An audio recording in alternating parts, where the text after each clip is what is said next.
No, we cannot hear. Yeah, we can't hear your voice.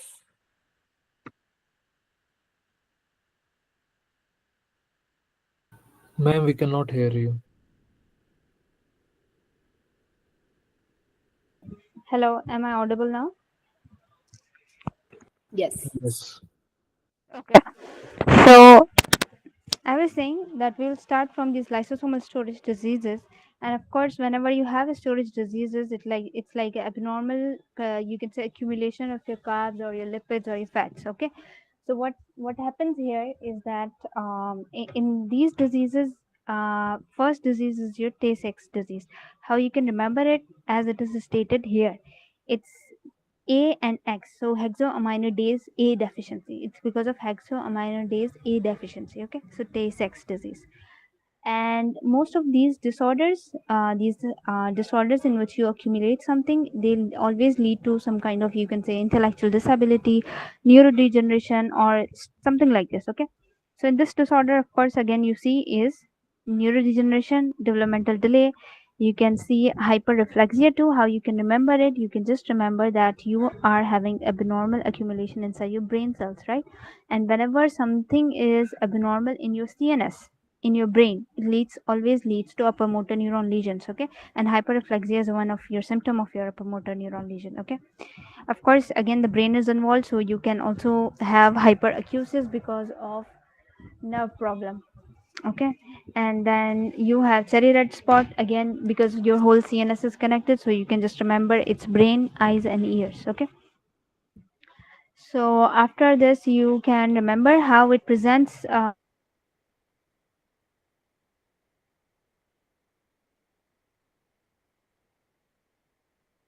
on your, you can say, histology or something else, like differentiate from Niemann Pick disease, which we will just talk about in a second. Okay, so first disease is your Tay-Sachs disease, and what kind of deficiency do we see? It's hexoaminodase A deficiency. Okay, what do you deposit? It's GM2 ganglioside. Is there something to make it easier for you to remember? Not as such, honestly. This is just like you review again and again. Ask yourself, ask your friends to ask you,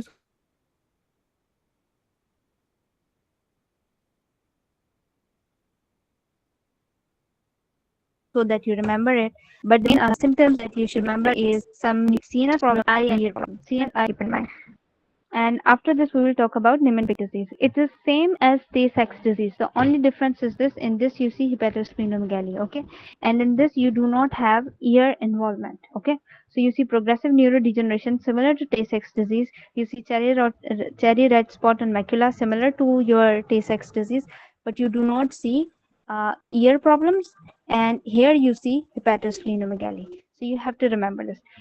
For this, what kind of enzyme is deficient is sphingomyelinase. Okay, how to remember it? Starts with P, and here you also have P. Although I know it could be very, you can say, very difficult to to make it stick in your mind, but you can just think of it's the second letter, like I would say second word in the disease, and here it's also on the second position. So maybe Niemann-Pick disease has sphingomyelinase. Okay, and then what you deposit is your sphingomyelin. That's all about this. This can be tested a lot. And second is this, we will talk about it. Okay, third time. So Gaucher's disease, in this disease what happens is it's the most common, that's why it's also like most likely to appear in your assessment or your exam. In this, what happens is you see again deposition of your lysosome and all these products. So you have hepatosplenomegaly, you develop pancytopenia. So you can remember at hepatosplenomegaly, bone problems. Okay, and what else? And on histology, you see tissue paper appearance. So if you this what is very unique for this disorder, if I were to say, it's your bone problems, right?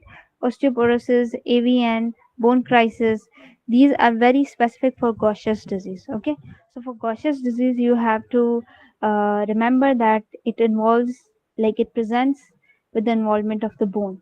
So hepatosplenomegaly and bone problems, and you were on histology, you have this crumpled tissue appearance, like a wrinkly tissue appearance. Okay, what do you deposit here in this disorder is your glucocerebroside. you deposit glucocerebroside. Okay, how, like, what kind of enzyme is deficient in this? Glucocerebrosidase. All these things I know can be very, you can say, energy consuming, but unfortunately you have to just review them again and again. There is no mnemonic for this one.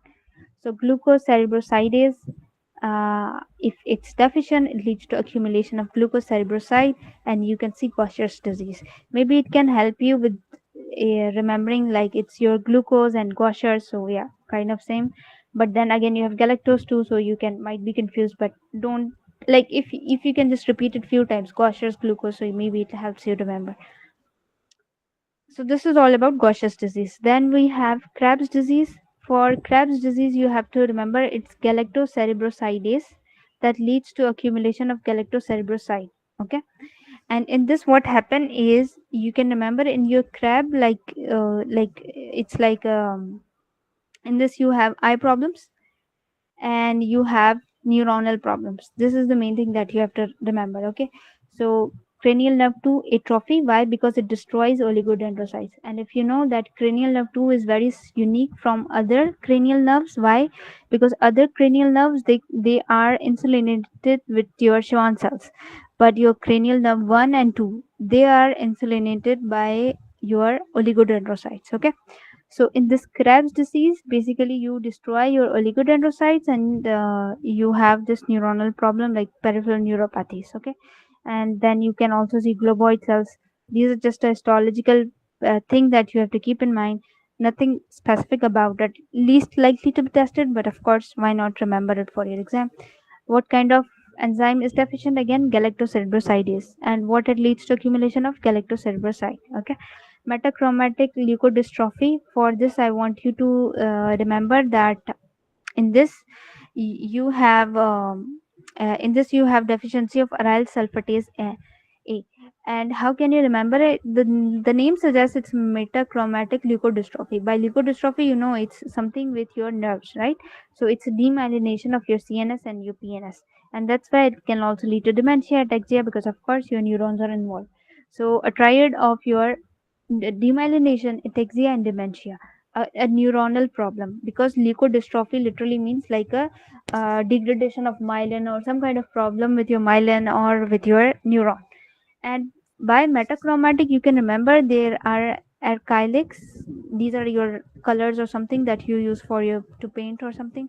Metachromatic means color, something that is colorful, like chrome means color, right? So you can remember it's something with aryl sulfatase, like aryl and acrylic, like kind of sound similar. So maybe it can help you to remember. And then what thing it accumulates is your cerebroside sulfate. This again you have to remember. Unfortunately, no mnemonic for this one.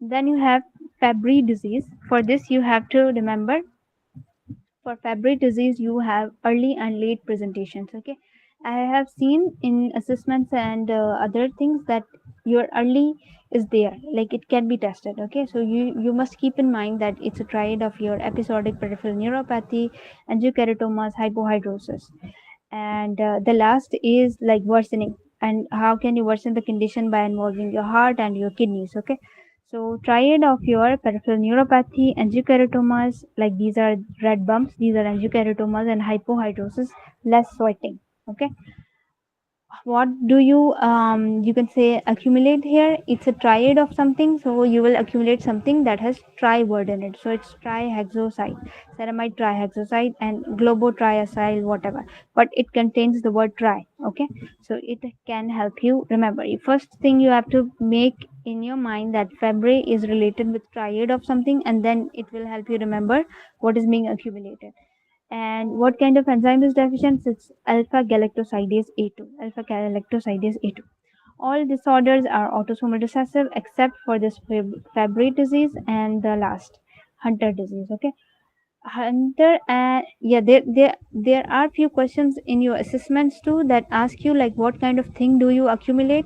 These are sphingolipo, I mean say these are sphingolipids that are accumulated, and these are your mucopolysaccharides for Hurler and your Hunter. They all are composed of your carbon and your lipid component, but the composition is a bit different. That's why they are categorized separately. But anyways, they are lysosomal storage disorders. So your Hurler disease, you have to remember, and this you can see everything like with all these you can say storage problem, developmental delay. Hirsutism is very unique to it, that you can keep in mind. Airway obstruction again is very unique to it, this you can remember. And clouded cornea you can also remember, right? Hepatosplenomegaly again like kind of very non-specific. Skeletal abnormalities again like kind of very non-specific, but you can keep in mind. With Hurler, it has the word L, right? So what you accumulate is your L-hydronidase. Okay, L-hydronidase. And like this enzyme is deficient, and you keep on accumulating your heparin sulfate or dermatan sulfate. Okay, this can be tested, and of course, honestly, no matter how much you remember it, but the main symptoms that you should always remember for these syndromes is the cornea, is the airway obstruction, and this hirsutism. And developmental delay of course is like kind of very obvious. So yeah, this you have to remember. Then with your Hunter, you can, as they have written here, it's X-linked, and in Hunter you do not have clouded cornea. It's very like Hunter is all similar to Hulder, except that you do not have eye problems, and because it's hunting, so that's why it's aggressive.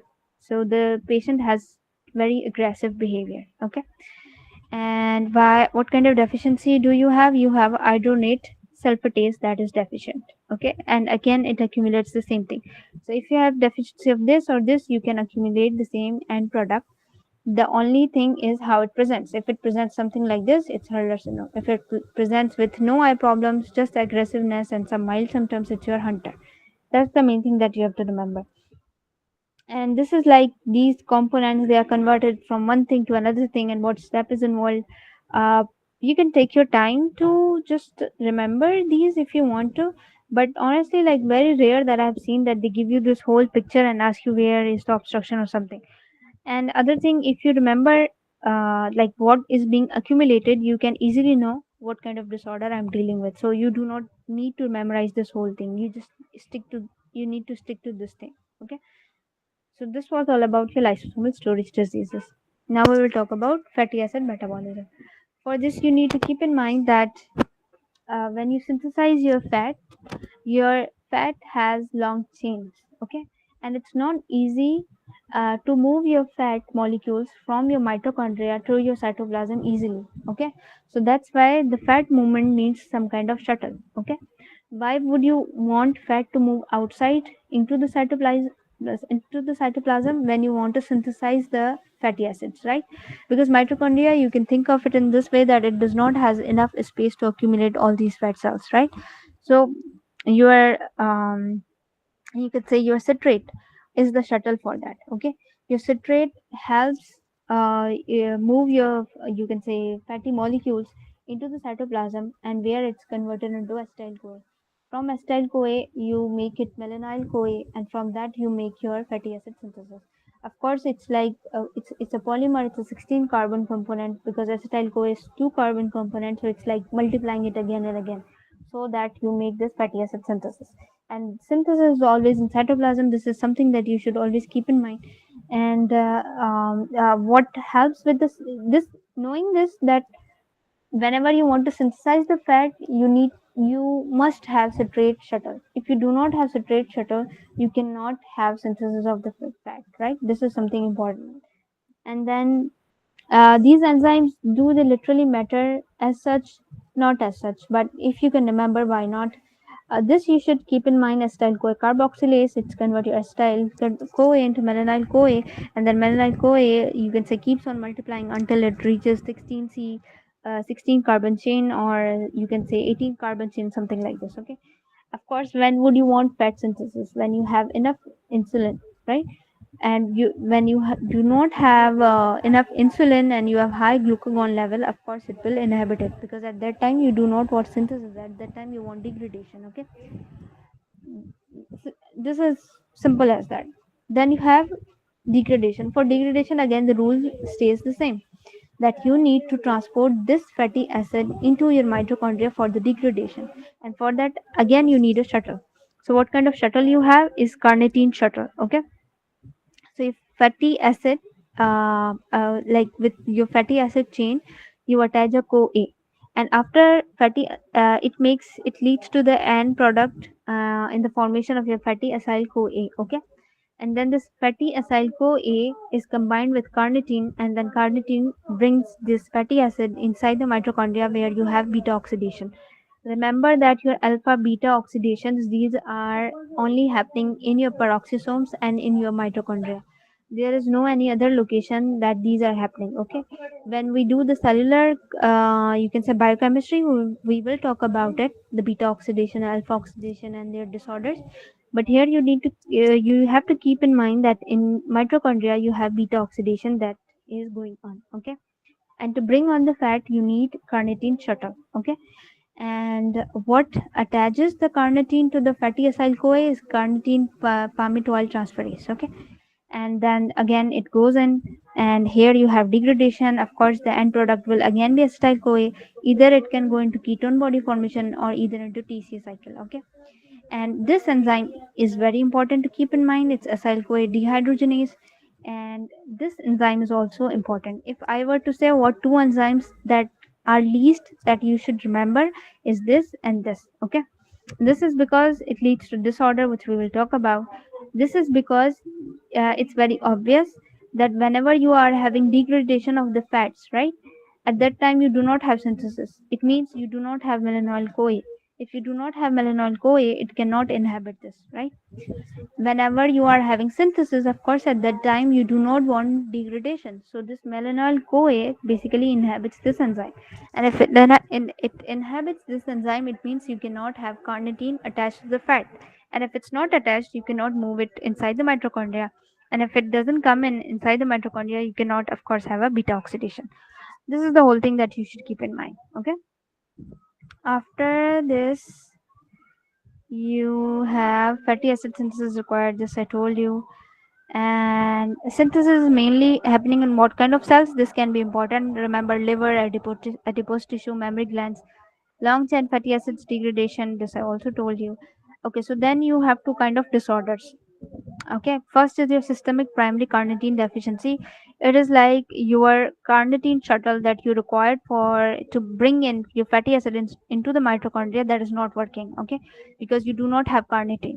If you do not have carnitine, it means your fat will accumulate inside your cytosol, right? And it will never go into the mitochondria. It means you will have toxic accumulation of your long chain fatty acids in your cytosol. And this can of course lead to what? It means whenever, why would you want a fat degradation when you're fasting, right? So it means you will have hypoglycemia, and it means you will never have a ketone body formation. So this is very unique. In organic acidemias we studied that you can see hypoglycemia, but you do see ketoacidosis, right?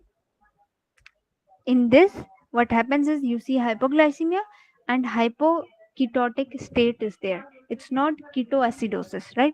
This is very unique and very specific. This you do not have to miss in the question, because when they write the question they can confuse you with the symptoms, because if you go and compare the symptoms, they are very similar: weakness, hypotonia, cardiomyopathy, like all these things. Okay, the only difference that you can see is in the levels of ammonia and in the levels of ketones, especially ketones. If you are, if in question they mention that the ketones are low, remember that it means you're not degrading your fat. It means there's some problem with the fat degradation for some reason. Okay, now okay, so this is your systemic carnitine deficiency.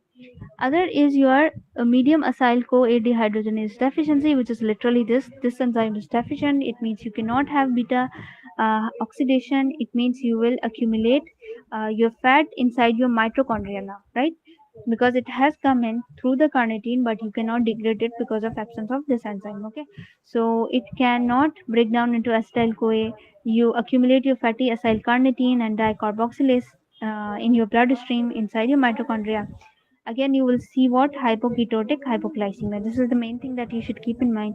Again, very non-specific symptoms: vomiting, lethargy, seizures, coma, liver dysfunction. Hyperammonemia is very specific for this compared to this. How? Because in why do we see hyperammonemia in this? Because it means your body starts relying more on protein component to provide for the energy and to compensate for the hypoglycemia. Okay, so that's why you are having hyperammonemia. This is more severe. It can lead to death in infants and in children. How do we treat? Of course, we avoid fasting. Okay, this was everything. This I just told you. You see, both are low, but in your organic acidemias, your ketones are high, but your glucose level is low. So hypoglycemia is common to both, but the level of the ketone is very different in both. Okay, this is urea cycle, which I said we will do with the biochemistry section. It will make more sense to you. Okay, and about this, honestly, this is not something to be remembered about, not something very like not that high yield, so I'll just skip this. You should remember that whenever you are in fasting state, you have hormone sensitive lipase that is elevated, that leads to your triglyceride degradation into fatty acid and glycerol. Okay, and what this hormone sensitive lipase does is it releases your protein kinase A. This you have to keep in mind, that in fasting you have HSL that is elevated, and that stimulates or increase your levels of protein kinase A. This you have to keep in mind. And of course, in fed state, why would you want to degrade it? You instead make it. Okay, this whole thing we will just discuss in lipid metabolism. Okay, here you have to keep in mind, this is very like very obvious and kind of very easy to. In this you have to remember that whenever you are having in between meal fasting, right, you can say, okay, so let's start from this. When you have eaten something and immediately after eating your body relies on glycolysis, right, and then it stores your carbs, lipids, and all this stuff. When you are then fasting in between your meals, then your primary source, that is, you can say, maintaining your blood glucose, it's your glycogen, then gluconeogenesis, and then fats, right? But primary is glycogenolysis. That's the main thing. If you're starving for 1 to 3 days, then of course your gluconeogenesis and first this will be utilized, then gluconeogenesis. Okay, so first you utilize this, then you start relying on gluconeogenesis, and then fatty acids. Okay, if you starve for more than 3 days, it means now your body has to rely either on fatty, like your fats and production of your ketones, or on the degradation of your protein. That's why people who starve for more than 3 days, they lose a lot of weight, because they are actually degrading their protein, you can say, in their muscles and in all the body. So protein degradation, vital protein degradation, and your ketones, these are the major energy sources whenever you're starving for more than 3 days. You can find various questions on this in your assessments, and literally it's very simple. It's if you just stick to these this stuff. Okay, after this you can remember that, yeah, now this is very important. These disorders are extremely high yield. I will try to make it easy for you. In this you have to remember, when you eat fats, okay, they are degraded by your bile acids, and they are converted into small molecules of lipids. Okay, so up, like it went from your mouth into your stomach into your second part of duodenum. Here you had pancreas that hello, yeah. Doctor, this background voice is so much disturbing. Please. uh, is it better now? Hello. Yes, yes, yes. Thank you so much. Yeah, no worries. Okay, so I was telling you that in this you have to remember that your lipids, when they go into your second part of duodenum, right, there you have like these lipids are under the action of bile acids. Okay, and then these bile acids convert it into small molecules of your lipids. Okay, and these small molecules of lipids go into in your intestinal cell, and there they are packaged in the form of chylomicron. This is very important to keep in mind. Okay, so your chylomicron, if I were to say where they are synthesized, it's your intestinal cell. This you have to remember. This is very high yield. Okay, and then your chylomicrons, they go into your systemic circulation. After they reach the systemic circulation, right, you have to keep this in mind that, well, when they were packaged in your intestinal cells, okay, and like the all these fat molecules, they are, you can say, packaged in the form of chylomicron, right? So what they acquire, you can say, some kind of unique protein, and that unique protein is your ApoB48 that is given by these intestinal cells. Okay, and then they enter the systemic circulation. Now when they go into the systemic circulation, of course, you know what is the purpose of their fat, what is the purpose of these fatty molecules? To either go into the liver or to go into the adipocyte to be deposited there in the form of fat, right? So what happens is your HDL. Why do we call HDL as good cholesterol? Because we utilize this HDL gives ApoC2 and ApoE. Okay, so your HDL basically is carrier of your ApoC2 and ApoE. This you have to keep in mind. Okay, this is a constant thing. What form of lipid provides ApoC2 and ApoE? This is your HDL. This you have to keep in mind. Now this HDL will give transfer these ApoC2 and ApoE to chylomicron, and if you see they are attached on the fat, like the chylomicron itself. Now this chylomicron, you can say, is full of all the fatty molecule like triglycerides and all this stuff. First thing, there are few rules that you have to remember. First, intestinal cells give B48. Okay, then you can remember HDL always has ApoE2 and ApoC2 that they transfer to the chylomicron. Okay, and then you have to remember this ApoC2 is like it helps or mediates or facilitates the fatty molecule uptake by the adipocyte. This you have to keep in mind, right? It's always ApoC2 that helps the fat molecule to be picked up into the adipocyte, right? So, and by the help of what? Like this ApoC2 will react to your endothelin lipoprotein lipase, and there it will facilitate its entry into the adipocyte. This you have to keep in mind. So, ApoC2 is there to help your chylomicron to be degraded and then sent it to the adipocyte. This is the constant, this is the main thing. And this lipoprotein lipase is sitting in your, you can say, endothelium of your blood vessel. Okay, and then when it's degraded, all the fat is gone to the adipocyte. The size of this whole molecule reduces because now your fat component has reduced, right? So your triglyceride composition has reduced. Then, and ApoC2 is also utilized because that is the one that mediated this whole stuff. And now you are left only with your ApoE on it, right? And this ApoE, whenever you see ApoE, it will always mediate the fat pickup by the liver cells. Okay, so ApoE is there to help and facilitate this fat molecule to be picked up by the liver cell. Okay, and when it goes into the liver cell, what happens is it's metabolized and released in the form of, you can say, VLDL. Okay, then released in the form of VLDL. So what is happening here?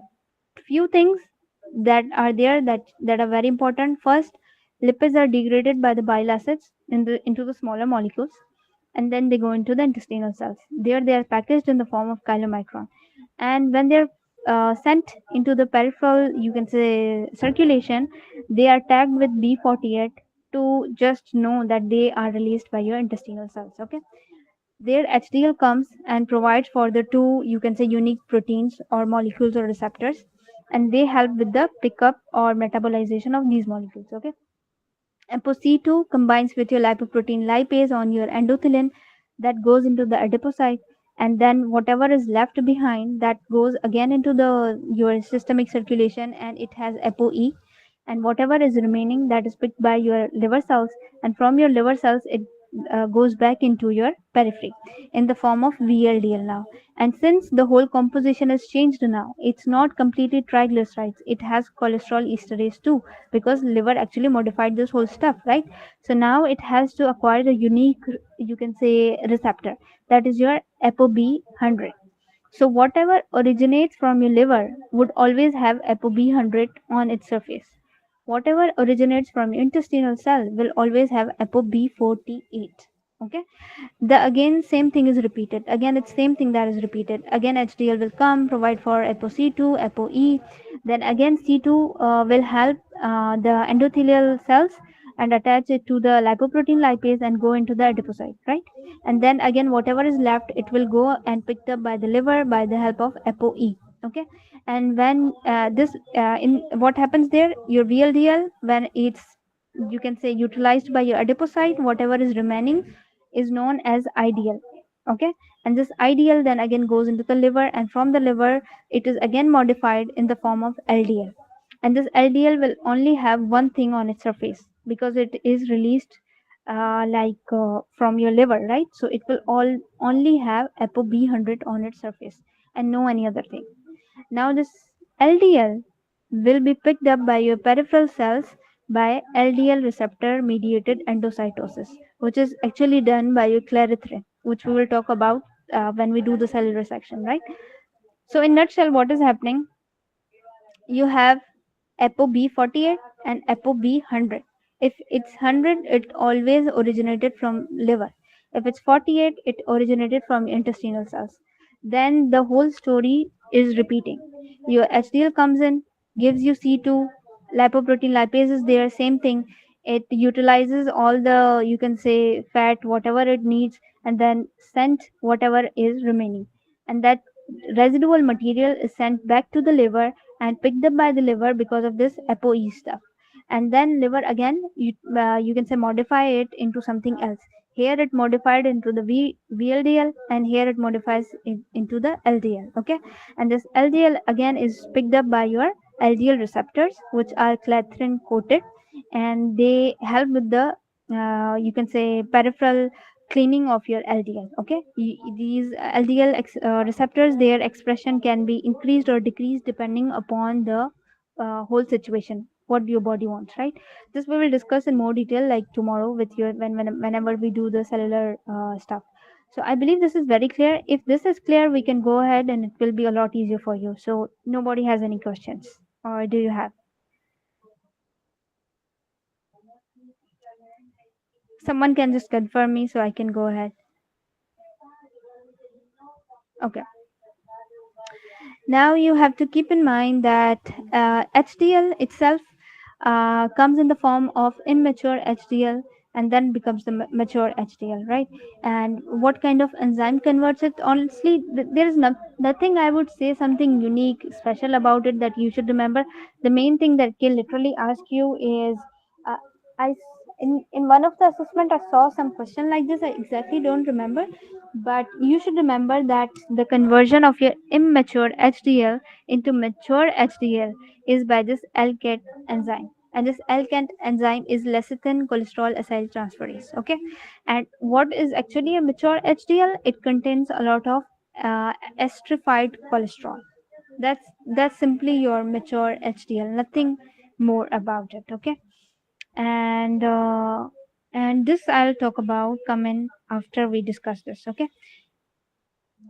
Okay, so now you guys can repeat in your heart and ask yourself. We talk about apolipoprotein B48. So, what do you think? Which molecule should have B48? Does should chylomicron have it? Yes, because they are released from your intestinal cells, right? So they should have it. But should it be present on VLDL? No, because VLDL was actually released from your liver, not from your intestinal cells. Okay, and then this chylomicron was metabolized by your adipocyte and all this thing, and then it was left in the form of your chylomicron remnant, right? So if you remember this, it means again it will also have your B48, right? Now if we talk about B100, what do you think, which kind of molecule should have B100? It's your VLDL. Of course it makes sense because it is the one that is like released from your liver cells. Ideal, of course, it was the end product, right? And LDL again because it was the end product of ideal, right? I'll remove it. So yeah, liver gave your VLDL B100. Then it was metabolized, and again you're left with IDL, and you see B100 on it. Picked up by the liver cell, again LDL, again B100 on it. Okay, so this is very important. And now if we talk about ApoC2, right? You can recall that your chylomicron was having ApoC2, but not chylomicron remnant. Instead, this chylomicron remnant had ApoE. Okay, and what other molecules have ApoC2? VLDL, of course, because HDL came there and provided it with C2 and E again. So this will have it ideal will have it, and of course HDL has it. LDL does not have anything. LDL just has B100 on it. This is something very unique about LDL. Only B100. Okay. And this apoA is basically helping with the conversion of your this immature HDL into mature HDL. Okay, so that's why it's only present in HDL, simple as that. And for apoE, if you guys recall that it's present on everything except for the HDL, right? If you just stick to this picture, you see it's here, it's here, it's here, it's here, it's here, but it's not here, right? So so ApoE on everything except for LDL. LDL only has B100, no any other kind of molecule on it. HDL is ApoA. And yeah, these are few points. And B48 intestinal region, chylomicron remnant only. Okay, so I believe we are very clear on this. And now we will talk about this A beta lipoproteinemias, familial dyslipidemias. This is simply a repetition of what I have just told you. You can just give it a read if you want to. If anyone has any issues, like, they can let me know, I can explain it again, but it's like the same repetition. These disorders are very important, except like especially this A beta lipoproteinemia. So when you read the word A beta lipoproteinemia, right? A means without. It means it does not have any kind of lipoprotein. A means without. Okay, so it does not have any kind of lipoprotein like ApoB or 48 or ApoB 100, because it's beta, right? So in this, what happens is you have deficiency of this enzyme. Okay, and because of this, you see that your fat molecule is not coated with B48 or B100, right? And if it's not coated with B48 or B100, it means you cannot proceed with any of the thing. This means that you will have fat malabsorption, correct? Because you're not metabolizing your fat molecule, you're not even absorbing them into your body, and all of this will be flushed into your stools. So how will they present? With severe fat malabsorption. Of course, this is very obvious. Whenever you have to remember this, whenever you have fat malabsorption, always like assume two things happening. First, failure to thrive. Okay. Second, you have to remember is the vitamin deficiencies. What kind of vitamin deficiencies? The vitamins that are fat soluble, and which are these? ADEK. You have to remember ADEK are vitamins that are fat soluble. B and C are water soluble. Okay, so ADEK is your fat soluble vitamin. Whenever you have fat malabsorption because of Crohn's disease, because of pancreatitis, because of this, like whatever reason, you will always see vitamin deficiencies. Okay, so, and failure to thrive is also there. Steatoria, floating stools because of this fat malabsorption. So, in this particularly, the symptoms are more prominent for vitamin E compared to all other vitamins. Okay, so you see symptoms of vitamin E deficiency. Okay, although we have not talked about vitamin deficiencies, I would like cover it tomorrow, but I you can remember for now simplicity purposes that your vitamin E does two things. Okay, it maintains the shape of your RBC. Okay, it means if i if I am deficient in vitamin E, my RBCs are not rounded, instead they become spiky. Okay, and this is known as acanthocytosis. Okay, and then you have to remember vitamin E helps with your neurons, right? And if I am deficient in vitamin E, I can develop symptoms that are similar to subacute combined degeneration, as in your that thing, vitamin B12 deficiencies. Maybe you guys have gone through it or know about it. We will discuss it tomorrow in more detail, so don't worry. Just stick to it today. Whatever I'm telling you, try to memorize it. Okay. So vitamin E deficiency, it maintains the cell RBC shape. Okay, if you are deficient in vitamin E, you will develop acanthocytosis, which literally means spiky RBCs. Simple as that. And then you will also present with some neurological dysfunction, which is very similar to B12 deficiencies, right? So that's why it's very important to differentiate this neuronal degeneration from your B12 degeneration. Okay, and we will talk about this tomorrow. But now you can remember it presents very closely, very similarly to your subacute combined degeneration. And what happens in this subacute combined degeneration? You see spinocerebellar degeneration. How can it present? It can present problems with your dorsal column, problem with your gait, so you can see ataxia. You can have tendon problems like reflexes problem, and you can have dorsal column problem. Okay.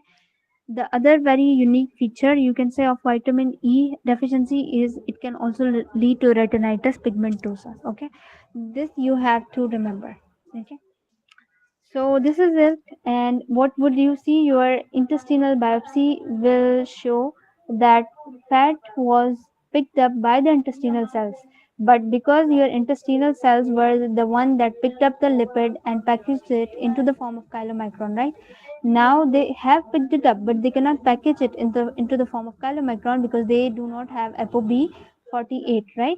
So what will happen is that your cells will keep on accumulating this fat, and whenever they accumulate this fat, on histology we name it as lipid laden enterocytes. Okay, and it literally means your empty appearing cells, very whitish empty appearing cells. This is very unique for your fat. Okay, how can you do it? You like, how do you treat it? You restrict the, of course, fats so that you do not have problem with steatoria and all this stuff, and you give large doses of vitamin E because vitamin E deficiency is seen in this disorder. Okay, this is your A beta lipoproteinemia.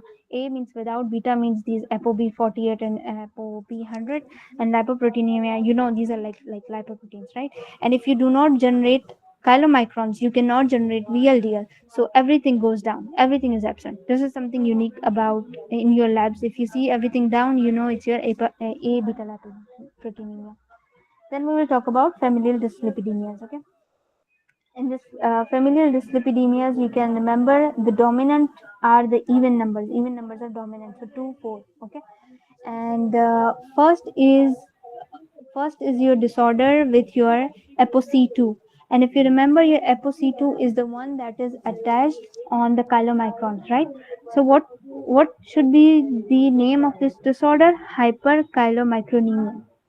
Okay, then you have to remember that in your this type 2 dyslipidemias, okay, we will talk about the clinical aspect also. First you need to understand the terminology. So in hyper, like in type 1 familial dyslipidemias, your deficiency or your defect is either in ApoC2 or lipoprotein lipase. And the first step in the metabolism of your chylomicron is that it should go and attach itself to the lipoprotein lipase to be picked up by the adipocyte. If you do not do that reaction, it means you cannot even make VLDL or all other stuffs, right? So what happens is, in this, what you will see, which kind of fat would be elevated? Chylomicrons. So that's why it's known as hyperchylomicronemia. Type 1 hyperchylomicronemia because of this defect. Very obvious. Then your type 2 is hypercholesterolemia. In this hypercholesterolemia, what happens is that your B100 is deficient, right? Or your LDL receptors are deficient. And that's why you can either see that your VLDL is increased, or you can see your LDL is increased, right? So it's the problem with B100, right? B100 or LDL receptors. This you have to keep in mind. And then with your ApoE, if you remember, ApoE was on everything except for the LDL, right? So this we will call as a general problem to all lipoproteins, right? So that's why we call it as this beta lipoproteinemia. Like all lipoproteins, they are dysfunctional because of the defect in ApoE. So this beta lipoproteinemia. Okay. Last is the problem with the overproduction of VLDL, and this is kind of, you can say, very. The name does not logically make sense, but if you remember that your pancreatitis, it could be caused by your triglyceridemia, right? You can easily remember that whenever your triglycerides they will be high, you will always see pancreatitis, and it is because of the overproduction of VLDL. There is no mnemonic or easy way to remember it, but I know it because I reviewed it again and again, and you can also do the same thing. Type 4 is triglyceridemia, and in this, your liver produces a lot of VLDL. Okay, and that's why it can lead to pancreatitis too. This you have to remember. And of course, if you have pancreatitis, you can also develop insulin resistance because your insulin is also produced by your pancreas. Okay, and hypertriglyceridemia is there more than 1,000. Okay, so same thing. So type 4 is everything about triglycerides. High triglycerides, that's why the name hypertriglyceridemia. And how much high they are, it should be more than 1,000, of course, and that's why it leads to pancreatitis, and that's why insulin resistance too. Overproduction of VLDL. We are done with this one. Okay. If we talk about the other three, you have to remember in type 2, you have death at the age of 2, which is 20. Okay, so 2 to 20, right? So you can just remember that, and these the younger people can also die, right? Hypercholesterolemia, accelerated atherosclerosis, and MI before the age of 2. And of course, whenever you have high lipid levels, you can have xanthomas and this corneal urcus and all this stuff going on. Of course, you will see that your cholesterol levels more than 700, 300, heterozygous, homozygous. Is this very significant? Not as such. This is something very unique and very common, and this you should keep in mind.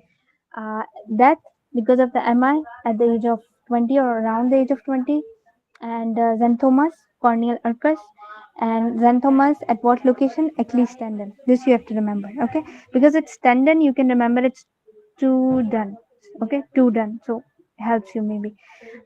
And then we will talk about this beta lipoproteinemia. This again leads to again atherosclerosis, but this is tuberoeruptive and Palmer's xanthomas. Okay, so it's E and eruptive, so maybe tuberoeruptive and Palmer's xanthomas. So three is on the palm. You can repeat it again and again. The three is on the palm and it's on your it's with your apoE. Okay, so premature atherosclerosis, tuberoeruptive, and Palmer's xanthomas. Last, we are left with your hyperchylomicronemia. In this, you have pancreatitis, hepatosplenomegaly, and you can again have this pruritic xanthomas. They can be anywhere, but these are unique. These are only on the palms, and these are only on the Achilles tendon. Okay, they can be anywhere. And for this, hepatosplenomegaly is common, like something unique. Whenever you see pancreatitis with hepatosplenomegaly, you should consider this, not this. In this, you only see pancreatitis. Okay, and xanthomas, of course, they can be anywhere in your body. Okay, so we are done with this also. Okay, so tomorrow I will take your session for like around 1.5 or 2 hours. Be prepared for this, and we will cover the cellular and my molecular stuff. That is very easy also, so it will be covered quickly. So I believe this whole thing was very clear to you today, whatever we discussed. Okay. So, doctor, I have one question.